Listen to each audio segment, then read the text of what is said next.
ሰላም ጤና ይስጥልኝ ውድ አድማጭ ተመልካቾቻችን፣ በዛሬው ዕለት የተሰሙ አበይትና ሰበር የስፖርታዊ የዝውውር መረጃዎችን ይዘንላችሁ መጥተናል። በአርሰናል በኩል የተለያዩ ዝውውሮች እየተከናወኑ ነው የሚገኙት። የተለያዩ የዝውውር ስሞችን እየሰማን እንገኛለን። በጣም ብዙ ስሞችን አንድሬ ቤርታ እየጠቀሰ ነው የሚገኙ። በግል እየተስማማቸው ያላቸው ተጫዋቾች አሉ፣ በግል ስምምነት የጨረሱ ማለት ነው። ይህንንም አስመልክቶ የትኛውን ተጫዋች ቀድሞ ያስፈርማል የሚለው አሁንም ድረስ ሌላኛው ጥያቄ ያስነሳ ጉዳይ ነው። ነገር ግን አርሰናሎች በዚህኛው የክረምት ዝውውር መስኮት በተለየ መንገድ እንቅስቃሴን እያደረጉ እንደሆነ ነው እየተሰማ የሚገኙ። ከአርሰናል በተጨማሪም ቶተንሃም የራሱን እንቅስቃሴ እየሞከረ እንደሚገኝ ነው እየተገለጸ የሚገኙ። ይህንንም አስመልክቶ አርሰናሎች የትኛውን ተጫዋች ያስፈርማሉ አብረን የምንመለከት ይሆናል። ነገር ግን ስሞቹን በመጀመሪያ በቀደም ተከተል እንጥራቸው። የመጀመሪያው ኢላማ አድርጎ እየተንቀሳቀሰ የሚገኘው አሁን ላይ ሁለት ተጫዋቾች እንደሆኑ ይታወቃል። የሞርጋን ሮጀርስ ጉዳይ አለ። ስለሱ ጉዳይ ወደ እናንተ የምናደርስም ይሆናል፣ ወደ እናንተ የምናመጣውም ይሆናል። ነገር ግን ከዛ ቀደም ብሎ የብሩኖ ጉማሬሽን ጉዳይ እንመለከት። ብሩኖ ጉማሬሽ እንግዲህ በትናንትናው ዘገባችን ላይ በጣም አስገራሚ ስታት ያለውና በኒውካስትል ቤት በጣም ተፈላጊ የሆነ ተጫዋች እንደሆነ ገልጸንላችሁ ነበረ። ነገር ግን አርሰናሎች ይህን ተጫዋች እንደሚፈልጉት በድንገት አንድሬ ቤርታ ይፋ አድርጓል። ለኒውካስትል ዩናይትዶች ሰፊ የሆነ የገንዘብ ጥያቄን እንዳቀረበና 55 ሚሊዮን ፓውንድ አቅርቦ ውድቅ እንደተደረገበት በትናንትናው የስፖርታዊ መግለጫችን ላይ ዘግበንላችሁ ነበር። ነገር ግን አርሰናሎች ተስፋ እንዳልቆረጡና አሁንም ይህን ልጅ ለማስፈረም ጥረት እንደሚያደርጉና ተስፋ ሳይቆርጡ ይህን ልጅ የግላቸው ለማድረግና በተከላካይ እንዲሁም መሀል ቦታቸውን ለማጠናከር በጣም ፈጣን የሆነ ቦክስ ቱ ቦክስ ራነር እንደሚፈልጉም እየተገለጸ ነው የሚገኙ። ይህንንም አስመልክቶ የብሩኖ ጉማሬሽ ሌላኛው እቅዳቸው ሆኖ መጥቷል። ብሩኖ ጉማሬሽ ጎል ማስቆጠር ብቻ አይደለም ስራው፣ በጣም ጎበዝ ዲስትሮየር ከሚባሉ ከፕሪሚየር ሊጉ ስማቸው በአያልነት ከሚጠቀሱ ዲስትሮየሮች መካከል አንዱ ነው። ይህም ብቃቱ ነው በዚህ እድሜው እንደዚህ አይነት ገንዘብ እንዲጠራ የሚያደርገው። እድሜው በጣም የሄደ ያው ለተከላካይ አማካይ ፒቹ ላይ ዴክላን ራይስ 27 ዓመቱ ነው፣ ብሩኖ ጉማሬሽ 28 ዓመቱ ነው። አርሰናልን ይጠቅማል ፒቹ ላይ ነው ተብሎ የሚጠበቅ አይነት ተጫዋች ነው። ነገር ግን አርሰናሎች ዋነኛ የፈለጉበት ቦታ በ6 ቁጥር ቦታነት ከዴክላን ራይስ ጋር በደብል ፒቮት ይጫወታሉ ተብሎ ይጠበቃል። ነገር ግን አርሰናሎች ይህን ተጫዋች በቀላሉ እንደማይለቁትና ይህን ተጫዋች ለማስፈረም ሁለተኛ እቅድ እንደያዙ ነው እየተነገረ የሚገኙ። ሁለተኛው እቅድ እንግዲህ 55 ነበር ያቀረቡት። አሁን 60 ሚሊዮን ፓውንድ ለማቅረብ ሁለተኛ የተሻሻለ የዝውውር ሂሳብ ለማቅረብ ወደ ኒውካስትል እያመሩ እንደሆነ ነው እየተነገረ የሚገኙ። ኒውካስትል ዩናይትድ ይህንን የዝውውር መስኮት ከተከፈተ ጀምሮ በጣም ብዙ ተጫዋቾችን እንዳጣ እየዘገብን ነበር። ነገር ግን ብሩኖ ጉማሬሽን ለማጣት ዝግጁ እንዳልሆኑ በተደጋጋሚ እየተናገሩ ነው የሚገኙት። ምክንያቱም ሲጠቀስ ብሩኖ ጉማሬሽ በኒውካስትል ቤት ሆኖ ሌሎቹን ጨዋታዎች ስንመለከት እሱ የሌለበትን አብዛኞቹን ጨዋታዎች ወይ ባቻ ወይ በሽንፈት እያጠናቀቁ ነው። የእሱን ቦታ እንኳን ቶናሊ በሚገባ ሊተካው አልቻለም። ይህንንም አስመልክቶ እሱን ለመሸጥ ምንም አይነት እቅድ እንደሌላቸውና ቡድኑ በሱ ስር እንደተገነባ እየተናገሩ ነው የሚገኙት። ነገር ግን አርሰናሎች አሁንም ጥያቄ ከማቅረብ ወደኋላ ላሉ ኒውካስትል ዩናይትድ እንደ አንቶኒ ጎርደን እንዲሁም ደግሞ አሁን ላይ ደግሞ ሆልን ለመሸጥ ዝግጅት ላይ እንደሚገኙ እየተነገረ ነው የሚገኙ። በዛ ላይ ደግሞ የቶናሊ የ80 ሚሊዮን ፓውንድ ቶተንሃም አቅርቦ ውድቅ መደረጉ ይታወቃልና እሱንም ለመሸጥ ቶተንሃሞች እየተሯሯጡ ነው የሚገኙት። ቶናሊ ወደ ቶተንሃም ይሄዳል ተብሎ በቅርቡ ይጠበቃል። ነገር ግን አርሰናል እዚህ ዝውውር ውስጥም እንዳለ እየተነገረ ነው የሚገኙ። የ26 ዓመቱን ጣሊያናዊ ማስፈረምም ይፈልጋሉ። ነገር ግን ይህን ያህል ብዙ ፍላጎት እያሳዩ አይደለም። ነገር ግን ግልጽ ፍላጎት የታየው በብሩኖ ጉማሬሽ ነው። ብሩኖ ጉማሬሽን ለማስፈረም ሁለተኛ ጊዜ ሙከራ ለማድረግ ወደ ኒውካስትል ቤት እያመሩ ነው። ብሩኖ ጉማሬሽ በኒውካስትል ቤት ያለውን ስታት ተናግረናል። ሜዳ ላይ ከ10.62 በላይ ኪሎ ሜትሮችን መሸፈን ይችላል። ሲሯሯጥ በጣም ድንቅ ነው። በዛ ላይ ደግሞ ብዙ የሚጎዳ አይነት ተጫዋችም አይደለም። እርግጥ ነው በኒውካስትል ቤት በዚህ ዓመት ላይ አንዳንድ ጨዋታዎች በጉዳት ምክንያት አመልጦታል። ነገር ግን ልጁ በተፈጥሮ የሚጎዳ ተጫዋች አይደለም። በብራዚል ብሔራዊ ቡድንም ምን አይነት ፐርፎርማንስ እያሳየ እንደሚገኝ ሁላችንም የምናውቀው ጉዳይ ነው። ይህንንም አስመልክቶ አርሰናሎች ይህን በቀዳሚነት ይፈልጉታል። በኒውካስትል ቤት ካደረጋቸው 200 ጨዋታዎች በአጠቃላይ 33 ጎልና 29 አሲስትን አበርክቷል። ይህ ቁጥር ውድ አድማጮች እንደቀላል አትመልከቱት። ይህንን ቁጥር ያገኘው ሁላችሁም እንደምታውቁት ከሆነ ዲፌንሲቭ ሚድፊልደር ጎሉን መጠበቅና መከላከል ነው።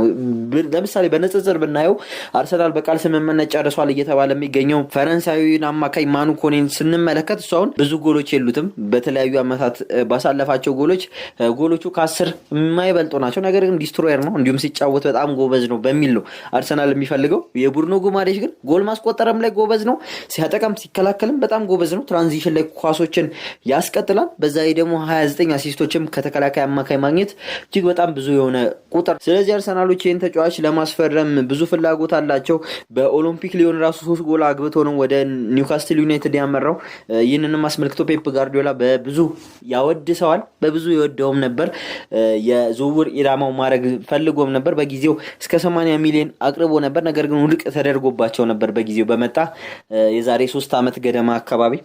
ታስታውሱ እንደሆነ አላቅም። ፔፕ ጋርዲዮላ በጥብቅ የሚፈልገው አይነት ተጫዋች ነበር። ነገር ግን በቦታው ላይ እንደ ሮድሪ አይነት ተጫዋቾች ነበሩት። ስለዚህ ይህን ያህል ገፍቶ አልሄደበትም ያንን ዝውውር። ስለዚህ በዛው ተተውታል ማለት ነው። ይህንንም አስመልክቶ የ60 ሚሊዮን ፓውንዱን የማያቀርቡ ከሆነ አርሰናል ምን ይሆናል ብላችሁ ከጠየቃችሁኝ አርሰናል እዚህ ዝውውር ላይ ገብቶ ይሄዳል ብዬ እጠብቃለሁ። ምክንያቱም ይህ ተጫዋች በብዙ መንገድ ሌሎችን ዋንጫዎች እንዲሁም ደግሞ በድል ስኬት ላይ እንዲጓዝ ያስችሉታል። ቀሪ እንደው ፐርፎርማንሱ ሳይወርድ ቀሪ 5-6 ዓመታትን መጫወት የሚያስችል ብቃት አለው። ገና 28 ዓመቱ ነው። ያው 28 ማለት ፒቹ ላይ ነው የሚገኘው። ለምሳሌ ሊያንድሮ ትሮሳርድን ስንመለከት የመጣበትን አመት ብንመለከተውና የወጣበት ገንዘብ በጣም ትርፋማ ነው። በሱ ቦታ ይተካል ወይም በሱ ቦታ ይመጣል የተባለው ሚሃይሎ ሞድሪክ አይታችሁት እንደሆነ በቼልሲ ቤት በቅጣት ምክንያት ነው የሚገኘው። ሊያንድሮ ትሮሳርድ ግን በ27 ሚሊዮን መጥቶ ያገባቸው ጎሎች ለአርሰናል የሰጣቸው አስተዋጽኦች በ27 ዓመቱ ነው የመጣው። ብሩኖ ጉማሬሽም እንደዛ አስደናቂ ብቃት ያለው ተጫዋች መሆኑን ተከትሎ እንደዚህ አይነት አስተዋጽኦችን ያደርጋል ተብሎ ይጠበቃል። አርሰናል ይህንንም የዝውውር መስኮት ሳይዘጋ ብሩኖ ጉማሬሽን ለማስፈረም ገና መጀመሩ ነው። እርግጥ ነው ሌሎች እንቅስቃሴዎችንም ለማድረግ እየፈለጉ ነው የሚገኙት። ማንቸስተር ዩናይትድ በሌላው በዚህ ተጫዋች ላይ ስሙ የሚጠቀስ ክለብ ነው። ነገር ግን ማንቸስተር ዩናይትዶች በዚህ በከፋ ሁኔታ እየተንቀሳቀሱም አይደሉም። ምክንያቱም ኤደርሰን አስፈርሞታል የአትላንታውን የ26 ዓመት ብራዚላዊ የተከላካይ አማካይ ተጫዋች። ኤደርሰንም በቦታው ላይ አስደናቂ ተጫዋች መሆኑን ተከትሎ ብዙም ሌላ ተጫዋች ማስፈረምና ገንዘብ እዛ ቦታ ላይ ማባከን የፈለጉ አይመስሉም። አሁን አርሰናል ብቸኛው ተቀናቃኝ የሌለበት ልጁ ላይ ተቀናቃኝ የሌለበት ክለብ ሆኖ ብቅ እያለ ነው የሚገኘው። ይህንንም አስመልክቶ አርሰናሎች ያስፈርሙታል ወይ የሚለውን አብረን የምንመለከትም ይሆናል። በመቀጠል የ18 ዓመቱ ቦዋዲ ላይ እንሂድ። ቦዋዲን እንግዲህ የተለያዩ ክለቦች እንደሚፈልጉት ይታወቃል። አርሰናልም ያንን ንግግር ከተናገረ በኋላ እንቅስቃሴውን ማድረግን አልቀነሰም። ምናልባትም ልጁ ወደ አርሰናል መምጣት የሚፈልግ ከሆነ ምንም እንኳን ልጁ ቀጥተኛ የሆነ ንግግርም ቢናገርም ያው የተናገረው ንግግር ላስታውሳችሁ፣ እኔ የትኛውን ክለብ ቤድ ቋሚ ቦታን እንዲሰጠኝ እፈልጋለሁ እንጂ ተጠባባቂ ወንበር ላይ መቀመጥ አልፈልግም የሚል ቃለ መጠይቅን ነበር የሰጠው። ይህንንም አስመልክቶ አርሰናሎች ወደኋላ ገሸሽ ያሉበትም ሁኔታ አለ። ነገር ግን አሁን ላይ እንደሚፈልጉትም እየተነገረ ነው የሚገኘው። በተለይም ግን ከቦዋዲ በኋላ ወደ ብሩኖ ጉማሬሽ የዞሩ ይመስላል። ነገር ግን የቦዋዲን ጉዳይ በቅርበት እየተከታተሉትና ይህንን የ18 ዓመት ታዳጊ ያስፈርሙታል ተብሎ ይጠበቃል። አሁን ላይ ወደ 80 ሚሊዮን እየተገመተ ነው የሚገኘው። የዓለም ዋንጫው ከመጀመሩ በፊት ይገርማቸዋል ወደ 60 ሚሊዮን ነው እየተገመተ የነበረው። 69 ሚሊዮን አጠቃላይ እስከ አዶንሶ እየተገመተ የነበረው። አሁን ግን ከ80 ሚሊዮን በላይ እየተገመተ ነው የሚገኘው። ከዚህ በላይ ፐርፎርም የሚያደርግ ከሆነ ደግሞ ሌሎች ገንዘቡን የመጨመር አቅም እንዳላቸውና እንደሚጨምሩም እየተጠበቀ ነው የሚገኘው። የክለቡ ወይም የተለያዩ ክለቦች ፈላጊ እንደሆነም እየተገለጸ ነው። ለምሳሌ ማንቸስተር ሲቲ ፈላጊ ነው፣ ማንቸስተር ዩናይትድ ፈላጊ ነው፣ አርሰናል የልጁ ፈላጊ ነው። እንዲሁም ደግሞ ሌላኛው ፈላጊ ፒኤስጂ ነው፣ ፓሪስ ሰን ጀርመን የልጁን ፈላጊ ናቸው። እነዚህ ሁሉ ክለቦች የልጁ ፈላጊ ሆነው ብቅ ማለታቸው ነው እየተነገረ የሚገኘው። የትኛው ክለብ እሱን ያስፈርማል? እውነትስ በቋሚነት ይጫወታል የሚለውን አብረን ወደ እናንተ የምናደርስ ይሆናል። ሀሳብ አስተያየታችሁንም እያጋራችሁን እውነት የትኛው ተጫዋች ቢመጣ ይጠቅማል ብላችሁ ታስባላችሁ? እንደኔ በቁጥራዊ መረጃ እንደ ኢሎት አንደርሰን ፒቹ ላይ የደረሰ የኢሎት አንደርሰን ገንዘቡ ውድ ቢሆንም ምንም እንኳን ነገር ግን አስደናቂ ብቃትን አሳይቶ ነው ጉብዝናውን አሳይቶ ነው ወደ ማንቸስተር ሲቲ በእንደዚህ አይነት ገንዘብ የተዘዋወረው። ቦዋዲም ጉብዝናውን አሳይቷል። ነገር ግን ከሱ የተሻለ ደግሞ ብሩኖ ጉማሬሽ ፒቹ ላይ የሚደርስ እንዲሁም ደግሞ በጣም ኢሊት የምንለው የተከላካይ አማካይ መሆኑን ተከትሎ እሱን ለማስፈረም ጥረት ማድረግ አለባቸው የሚል ሀሳብ ነው ያለኝ። እናንተም ሀሳባችሁን እንድታጋሩን እንጋብዛለን። ወደ ሌላኛው የዝውውር መረጃ ደግሞ እንለፍ። ሌላኛው ደግሞ የሞርጋን ሮጀርስ የዝውውር ጉዳይ ነው። ይህ የዝውውር ጉዳይ አሁን ላይ አሰልቺ እየሆነ መጥቷል። ነገር ግን አርሰናሎች መጣም ቀረም የዚህን ልጅ ጉዳይ ወደኋላ እንደማይሉትና ይህን ልጅ እንደሚያስፈርሙ ነው እየተነገረ የሚገኙ። ያው በአስቶን ቪላ በኩል እየመጣ ያለው የገንዘብ ጥያቄ በጣም ብዙ መሆኑን ተከትሎ አርሰናሎች ለጊዜው ገሸሽ እያሉ ነው የሚገኙት። በተለይም ማንም ብዙ ክለቦች ፈላጊ የሌሉበት ክለቦች ናቸው። ሁለተኛ ቅጽል ስም እያወጡለት ነው የሚገኙት። በአስቶን ቪላ ትንሹ ጁድ ቤሊንጋም ይሉታል። የጁድ ቤሊንግሃም አይነት ብቃትን ስለም ያሳያል የሚል ሐሳብን ነው ያነሱ ያሉት። አስቶን ቪላዎችም እሱን የመሸጥ ፍላጎት የለንም፣ ነገር ግን እሱን ልጅ ፈልጎ ለሚመጣ ማንኛውም ክለብ ቢያንስ 100 ሚሊዮን ካቀረበ በኋላ ንግግር እንጀምራለን የሚል ሐሳብን ነው ያው የቶተናምን ጉዳይ ነገርልናቸዋል። ቶተናም ሞርጋን ሮጀርስ ዝውውር ውስጥ መሳተፍ እየፈለገ ነው። ቶተናም እያደረገ ያለው እንቅስቃሴ ግራ የሚያጋባ ነው። በጣም ብዙ ተጫዋቾችን ነው በዘንድሮ ውድድር ዓመት እያስፈረመ ያለው።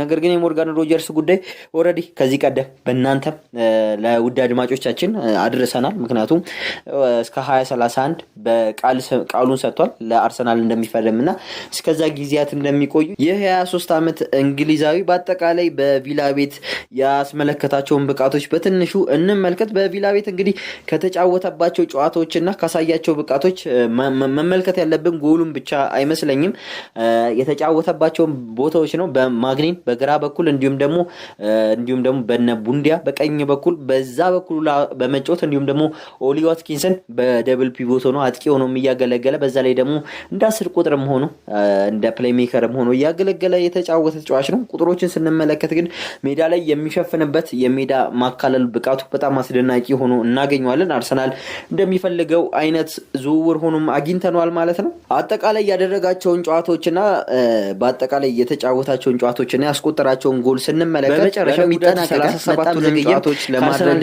ይችላል ተብሎ እነዛ 37 ጨዋታዎች ደግሞ 10 ጎሎችና 6 አሲስቶችን ማበርከት ችሏል። እንዲሁም ደግሞ በተመሳሳይ ይሆናል ማለት ወደ ሌላኛው የዝውውር ዜናችን ስንመለስ ደግሞ ሌላኛው ተጫዋች የሚሆነው ደግሞ ሁለት ተጫዋቾችን እናንሳ። አንደኛው ሐሳብን ማስተዋወቅበታል ሁሊያን አልቫሬዝ 3200 ችላን ተባለ የታወቀ ነገር ግን አስቶን ቪላ ተጫውቷል በዚህ ዓመት እያጤናበት እንደሆነ እየተገለጸ ነው የሚገኘው ተጫዋች ነው። ይሄንን ማስመልከቶ ድረስ በአቋሙ እንደጸና ነው የሚገኘው። አስደናቂ ናቸው። ይሄንን ማስመልከቶ ሜዳ ላይ የሚያሳያቸው እንቅስቃሴ ደግሞ በተመሳሳይ ሁኔታ አስገራሚ ሆኖ እያገኘ ነው የሚገኘው። ክለብ ሞርጋን ሮጀርስ አርሰናል ያስፈርማል የሚገባቸው የምንመለከተው ጉዳይ ነው።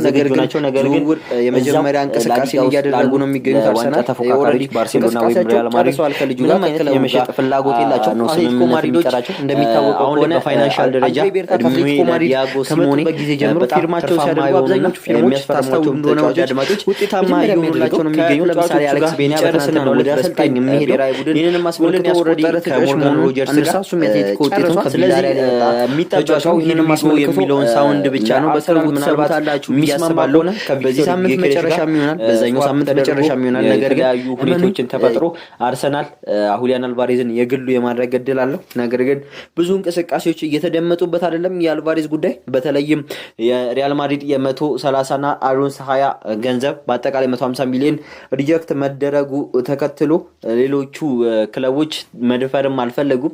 ሌላኛው ክለብ ደግሞ ፒኤስጂ እንደሚፈልገውና 150 ለማቅረብ ዝግጅት ላይ እንደሆኑ ሌሎች መረጃዎች እየጠቆሙ ነው የሚገኙት። ነገር ግን ይህ የሚሆን አይመስልም። በቦታው ላይ እንደ ኦስማን ዴምቤሌ አይነት ዴዝሪ ዶይ አይነት ተጫዋች አሉ። ያው ለተፎካካሪነት ወደ ሌላ ክለብ እንደሚሄድ አይታወቅም። ነገር ግን ልጁ የሚፈልገው አንድና አንድ ባርሴሎና ነው። እነሱም አይሸጡትም። 500 ሚሊዮን የውል ማፍረሻ የሚከፍል ቡድን ካለ ይክፈል። ነገሮችን ግን ስንመለከተው 150 እንኳን ማውጣት ፍላጎት እንደሌለው ነው ባርሴሎና እየተመለከተ ነው የሚገኘው። ግዴታ ደግሞ የ9 ቁጥር አጥቂ ያስፈልጓል ባርሴሎናዎች። ማንን ያስፈርማሉ አብረን የምናየውም ይሆናል። አርሰናሎች ግን ይህን ጉዳይ እያጤኑበት እንደሆኑና ሌላኛው የዝውውር ዜና የሚሆነው ደግሞ የዌስትሃሙ የ24 ዓመት ኔዘርላንዳዊ ሰመርቪል ጉዳይ ነው። ሰመርቪልንም እንደሚፈልጉ እየተገለጸ ነው የሚገኘው። ሰመርቪል ወደ አርሰናል ይመጣል ተብሎ ይጠበቃል። ይህንንም አስመልክቶ ሰመርቪል ጋር የኔዘርላንዱ አሰልጣኝ እንደተናገሩትም ከሆነ አርሰናል እንደማይሆነውና ሌላ ክለብ ቢሄድ የተሻለ እንደሚሆን ነው እየተነገሩ የሚገኙት። ከነዛ ምክንያቶች አንዱ ይህ ተጫዋች በጣም መጫወትን የሚፈልግና ድሪብል እያደረገ ነፃነትን አግኝቶ መጫወት የሚፈልግ በመሆኑ ነው። አርሰናል እንደዚህ እንደማያደርግና እስከዛሬ በተመለከት ነው ዋነኛው ሁኔታ ሴት ፒስ ላይ ያጠናከረና ኮርኖችን ብቻ በማስቆጠር ጥቂት ጎሎችን አጠቃላይ 63 ጎሎችን ብቻ አስቆጥሮ ዋንጫ የበላ ቡድን መሆኑን ተከትሎ ጎሎችን የሚያስቆጥርበትና የተሻለ ድል ወደሚያገኝበት ክለብ ቢዘዋወር የሚል ሐሳብንም አንስተዋል። አርሰናሎች ግን ይህንን ተጫዋች ያው በቅርበት እየተከታተሉት እንደሆነ ነው እየተገለጸ የሚገኘው። የውል ማፍረሻው ለሽያጭ የቀረበው 50 ሚሊዮን ፓውንድ ነው። ከዛም የሚቀንስበት እድል አለው። ምክንያቱም ዌስትሃም ዩናይትድ አሁን ላይ ወርዷል። ማንቸስተር ዩናይትድ ግን ሁነኛ ፈላጊ ሆኖ ብቅ እያለ ነው የሚገኘው። አርሰናልም ይህን ተጫዋች ይፈልገዋል። ልጁ ወዴት ሄዳል የሚለውን አብረን የምንመለከት ይሆናል። ሰመርቪል ለአርሰናል ምን ይጠቅማል የሚባል ከሆነ በጣም ተጫዋቾችን የመቀነስ ብቃት አለው። ድሪብሊንጉ በማጥቃት ቦታ ብዙ ነገሮችን ያግዛል ተብሎ ይጠበቃል። አርሰናል አሁን በሚቀጥለው ዓመት ላይ እንደ በፊቶቹ ተከላክሎ ይጫወታል የሚል ሀሳብ የለኝም በግሌ። ሌሎችም እንደሚናገሩት ከሆነ ጎልን ወይም ጨዋታዎችን ፖዘስ አድርጎ ለማሸነፍና የተለያዩ የጨዋታ ስታይሎችን ተከትሎ በሚያምር የእግር ኳስ ዘይቤ ዋንጮችን ለማሳካት ጥረት እንደሚያደርግ ነው የሚጠበቀው። በዚህ ዓመት ግዴታ ስለሆነበት ነው የሚል ሀሳብም ተነስቷል። ራሱ ሚኬል አርቴታ በማንቸስተር ጨዋታ ማች ዋን ማለት ነው የዛሬ ዓመት የመጀመሪያው ጨዋታ ሲያደርግ ከማንቸስተር ዩናይትድ 1-0 ያሸነፈበት ጨዋታ ነው። በዛ ጨዋታ ላይ ሙሉ ለሙሉ በማንቸስተር ዩናይትድ ዶሚኔት ሆነው ነበር። ነገር ግን በዛች በካላፊዮሪ ጎል ብቻ 1-0 አሸንፏል። ከዛ ጊዜ ጀምሮ የተናገሩት የዓለም ምርጡ አጥቂዎች የሉኝም፣ ነገር ግን በዓለም ውስጥ ምርጡ የሚባል ተከላካዮች አሉኝ። ስለዚህ በመከላከል ዋንጫ ማሳካት እችላለሁ ብዬ አመንኩኝ። ከዛ ጊዜ ጀምሮ እንደዚህ አይነት ያጨውት ስልትን ተከተልኩኝ፣ ይሄው ዋንጫ አሳካው የሚል ሀሳብን ነው ያነሱት። አሁን ግን የሚያስፈልጋቸውን ስኳድ ይዘው መጫወት ያለባቸው ጊዜ የደረሰ ይመስላል። ምንም ጫና የለባቸውም። አሁን ጫናው ቀሎላቸዋል። በሁለቱም ውድድሮች ላይ የመሳተፍ እድል አላቸው፣ ዋንጫ የመብላት እድል አላቸው። በተለይም ጁሴፔ ጋርዲዮላ መውጣቱን ተከትሎ በሚቀጥሉ ጊዜያት ፕሪሚየር ሊጉን አርሰናል ዶሚኔት ያደርጋል ተብሎ ይጠበቃል። ይህንንም አስመልክቶ ሰመርቪል ወደ አርሰናል የሚመጣ ከሆነ የዋንጫ እድሎችንም የሚያገኝ ይሆናል። ለዌስትሃም ዩናይትድ አጠቃላይ በዚህ ዓመት 5 ጎሎችና 4 አሲስቶችን ማድረግ ችሏል። እንዲሁም ደግሞ ለኔዘርላንድ ክለብ የባለፈው ጎልን ጨምሮ አጠቃላይ በሁለት ጨዋታዎች 2 ጎሎችና 1 አሲስትን ማበረከት የቻለበትን እድል አስመልክቶናል።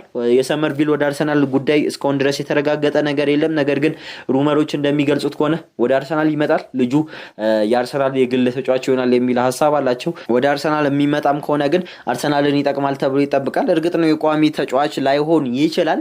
የተለያዩ ስሞች እየተጠቀሱ ነው። ሞርጋን ሮጀርስን በዛ በኩል ይጫወታል። ይህንንም አስመልክቶ ስኳዱን የማስፋት እድልንም ያገኛል። በዛ ላይ የሚሸጣቸው ተጫዋቾች አሉ። የትሮሳርድ ጉዳይ እየተጠናቀቀ እንዳለ ነው እየተዘገበ የሚገኘው። ትሮሳርድ የሚሸጥበት እድልም ከፍተኛ ሆኗል። ይህንንም አስመልክቶ እንደዚህ አይነት ተጫዋችን የማስፈረም ግዴታ ውስጥ አርሰናል እየገባ ነው የሚገኘው። እነዚህ ሁሉ ተጫዋቾች ስማቸው እየተነሳ ነው የሚገኙ። በትናንትናው ዕለት የጠራነውም የዊሊያም ጎሜሽ ጉዳይም የተረሳ አይደለም። ዊሊያም ጎሜሽንም እንደሚፈልጉት እየተናገሩ ነው። ፖርቶችን ዋንጫ እንዲያሳኩ አድርጓቸዋል። እንዲሁም ደግሞ የክለብ ብሩዥን አጥቂም እንደሚፈልጉ እየተነገረ ነው። ይህን ሁሉ ተጫዋቾች ይፈልጋል አርሰናል። ከነዛ ውስጥ የሚተዋቸውም ተጫዋቾች አሉ። ከማኑ ኩኔ ጋርም እንደተስማማ እየተዘገበ ነው የሚገኘው። ማኑ ኩኔንም የማስፈረም እድል አላቸው። እነዚህ ሁሉ ተጫዋቾች በአርሰናል የስም ዝርዝር ውስጥ ተካተዋል። አርሰናል እንደ አንድሪ ቤርታ ከሆነ በጣም ብዙ ተጫዋቾችን ነው እያሰሱ የሚገኙት። የሚወጡትም ገንዘብ ይሄን ያህል ብዙ አይሆንም። ገና ካሁኑ በጣም ብዙ ገንዘቦችን የመደቡ ክለቦች አሉ። ለምሳሌ ቶተናም ለቶናሊና ለማቲያስ ፈርናንዴዝ ከ170 ሚሊዮን በላይ ያወጣለው የሚል ሀሳብን እያነሳ ነው የሚገኘው። እንዲሁም ደግሞ ግሪንውድን በ70 ሚሊዮን አስፈርማለሁ የሚል ሀሳብን እያነሱ ነው። እንዲሁም ማንቸስተር ሲቲ በ130 ኤሊዮት አንደርሰንን ማስፈረሙ ይታወቃል። እንዲሁም ደግሞ የተለያዩ ክለቦች ሊቨርፑል አይነት ያሉ ክለቦችም ብዙ እንቅስቃሴ እያደረጉ ነው። አርሰናል ደግሞ በጣም ብዙ ተጫዋቾች ከስሙ ጋር እየተያያዙ ነው። አሁን ላይ ዋንጫ ማንሳቱን ተከትሎ የተለያዩ ክለቦች አርሰናልን እየፈለጉ ይገኛሉ። ይህንንም አስመልክቶ አርሰናል የትኛውን ተጫዋች ያስፈርማል አብረን የምንመለከተው ይሆናል። ትኩስ መረጃዎችን እየተከታተልን ወደ እናንተ የምናደርስ ይሆናል። ለዚህ ቻናል አዲስ የሆናችሁ ሰብስክራይብ የምትለዋን በተን መጫኑትን አይርሱ። ለቻናሉ አዲስ የሆናችሁም እንዲሁ ቤተሰብነታችሁን እያሳዩን አዳዲስ መረጃዎች ሲደርሷችሁ ደግሞ የደወል በተኗን በመጫን ቤተሰብነታችሁን እያሳያችሁ እንድትከታተሉን እንጋብዛችኋለን። ለዛሬ ያዝንላችሁ ፕሮግራም ይህንን ይመስል ነበር። በነገው ዕለት አበይት የአርሰናል ስፖርታዊ መረጃዎች እንዲሁም ሌሎች የዝውውር መረጃዎች ከተሰሙ ወደ እናንተ የምናደርስ ይሆናል።